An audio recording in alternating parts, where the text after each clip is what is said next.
100 साल की सास। अरे मम्मी जी, थोड़ा उम्र के हिसाब से काम किया करो। कहीं कुछ हो गया तो लोग बोलेंगे बहू ने बूढ़ी सास का ध्यान नहीं रखा। बहू, तुम भी थोड़ा कम और धीरे बोला करो। कहीं चिल्लाते हुए कभी कुछ हो गया तो वही लोग बोलेंगे 100 साल की सास भली चंगी बैठी है और बहू बेचारी चलती बनी। वैसे मम्मी जी, दादी बिल्कुल ठीक बोल रही हैं। हैं? क्या ठीक बोल रही है? वो जो कुछ भी बोले वो सास है, पर तुम क्यों बोल रही हो? बहू होकर सास से जुबान लड़ाओगी क्या? ऐसा बोलते हुए निर्मला को धसका उठ जाता है। कहा था ना, मत चिल्ला मत चिल्ला। तुझे बिना सास और बहू से जुबान लड़ाए बिना शांति नहीं मिलती। अरे माँ, दादी की बात सुन लिया करो, तुम्हारे भले के लिए बोलती है ना।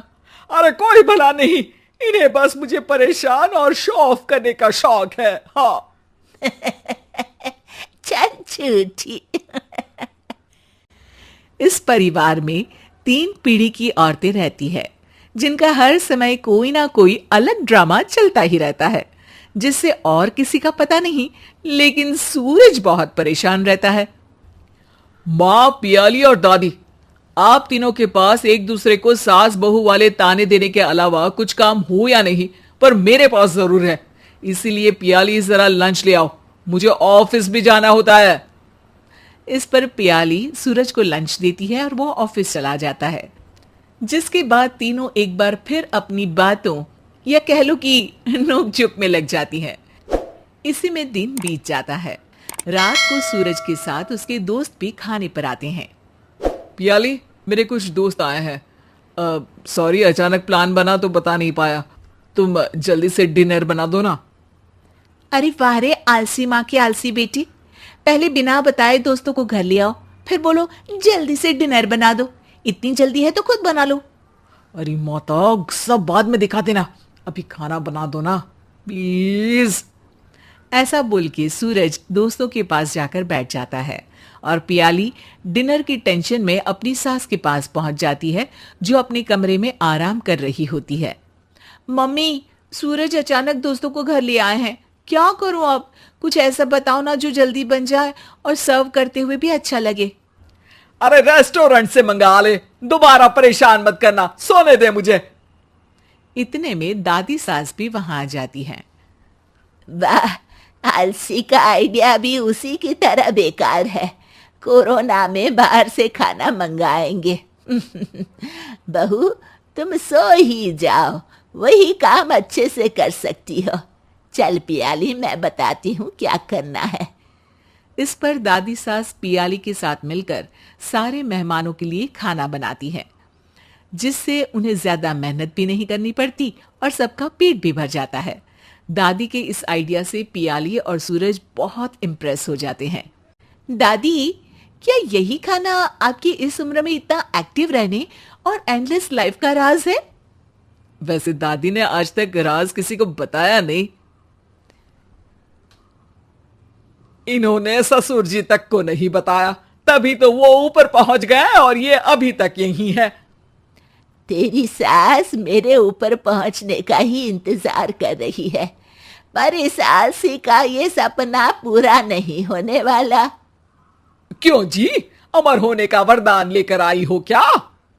अमर का पता नहीं, पर लगता है तुझसे लंबा जरूर जी लूंगी। इससे पहले कि दोनों सास बहू में कोई बहस शुरू होती, पियाली बीच में बोल पड़ती है। ठीक है, आप दोनों लड़ क्यों रही हैं? हम तो चाहते हैं कि आप दोनों हमारे साथ हमेशा रहें। पियाली की बातों पर दोनों शांत हो जाते हैं और उनकी लाइफ पहले जैसे चलने लगती है। जहां दादी सुबह जल्दी उठकर कुछ न कुछ काम करते हुए पूरा दिन बिताती है, तो वहीं निर्मला और पियाली लेट उठने से लेकर धीरे धीरे आलस में काम करना और जब मर्जी सो जाने से अपना दिन बिताती हैं। एक दिन निर्मला की सहेली उनके घर आती है। अरे क्यों रे निर्मला, कैसे चल रही है जिंदगी? सब बढ़िया, बस ये बुढ़िया ऊपर जाए तो ज्यादा अच्छा होगा। अरे ऐसा क्यों बोलती हो? तुम्हें तो उनसे सीखना चाहिए। वो बहुत फुर्तीले हैं।